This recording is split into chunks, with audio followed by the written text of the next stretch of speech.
Whereas when you don't use contraception, you may not want children, but you leave it up to God to decide.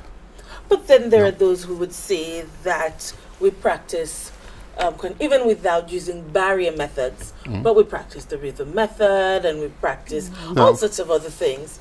Yeah. Yes, but that's not what one practices. It is whether the act is open to life. That is the question. But is it really open to life if you... Yes.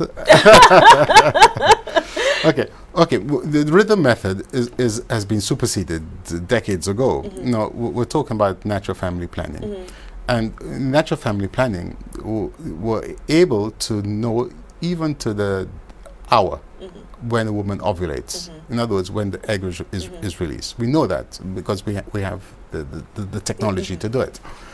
Now, what natural family planning says is that if you know your wife is going to ovulate, you avoid those times if you don't want a child, but you're free outside of that to have intercourse, and the chances of having a child are much reduced, but it is open to life. And I'll give you an example. In the scriptures, we have Abraham and Sarah, who were 90 and 100. Well, Abraham was 100 and Sarah was 90. They were open to life, although physically it was impossible for them to, humanly speaking, for them to have children. Yet God was able to break through that. We have Zechariah and Elizabeth. We have Gideon and so on and so on. So although the women were sterile, and the men impotent, as in the case of Abraham, Sarah says this, God is able to break through because He is Lord of creation. So what I'm saying that a couple, open to life, they entrust everything to God. He will give them children whether they want it or not. But what we've done, we have said we're taking children out of the equation. We are going to have sex without children. What happened? We now have children without sex. So we have test tube babies and surrogacy and all of this thing. Now, when heterosexual couples decide that they're going to have sterile sex, well, the homosexuals are saying, well, we want the same. We want sterile sex as well. And that's where we've reached. And then the people who are interested in bestiality, well, we want sterile sex as well. And then you have the scientists who are saying, well, let's mix some of these genes. Let's see what happens when we mix human and animal genes, which is what they're doing now. And we're going to have this super creature, We're playing God. It reminds me very much of the time of Babel. We're going to build a tower and we're going to heaven, and we're not going to let God tell us what to do. So I think we're living in apocalyptic times when we're going to see divine intervention. I really am convinced of that, actually.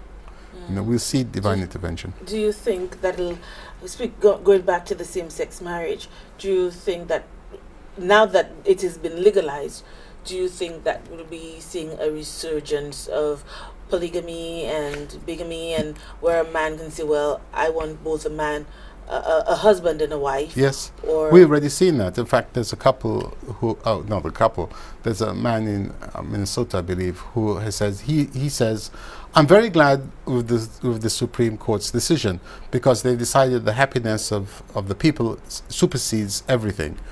And now that homosexuals can marry, I can now marry, I have a wife, and I have a mistress, and my mistress has been very good to me, so now she can also be my wife, and the three of us will be happy. So we already see a call for bigamy. And of course, what about the bisexual? We haven't talked about the bisexual, who says, okay, I'm married to a woman, now I can marry a man, and so we have threesomes, and we can go foursomes, and in fact, I think that's already happening in Brazil. And then we have other cases. We already have incest in Germany. We have this legalized. We have incest legalized in Holland and Belgium. So as I said, this decision by the Supreme Court has really undone marriage, the meaning of marriage. If marriage is not about children, if it's about the happiness of these two people involved, then there is nothing to permit a man saying, I'm in love with this tree. This is a great tree. I want to marry this Well, tree. it has happened, I think. I know it. I mean, I remember Yes. there was a case where a man married his dog, a Yes. woman married herself, Yes, yes. somebody married the Eiffel Tower, the Eiffel Tower. Oh, where does it end? But it would be very interesting to see, okay, that there's one now with a man who wants to have two wives. But it'd be very interesting to see if there's be a man who says, okay, I have a wife, I also want a husband. Do you think that? Yes, there's nothing, what's there to stop it? Because once the polygamy goes, once a man can have two wives, then why can't a man, a bisexual, have a wife and a husband? If that makes sense. The Supreme Court has done the world a serious mischief, and we are in their gun sights. We're next. We're going to take our final break. When we come back, St. Lucia, you can join in the conversation with myself and Father Clovis. See you on the other side of the break. Have some water.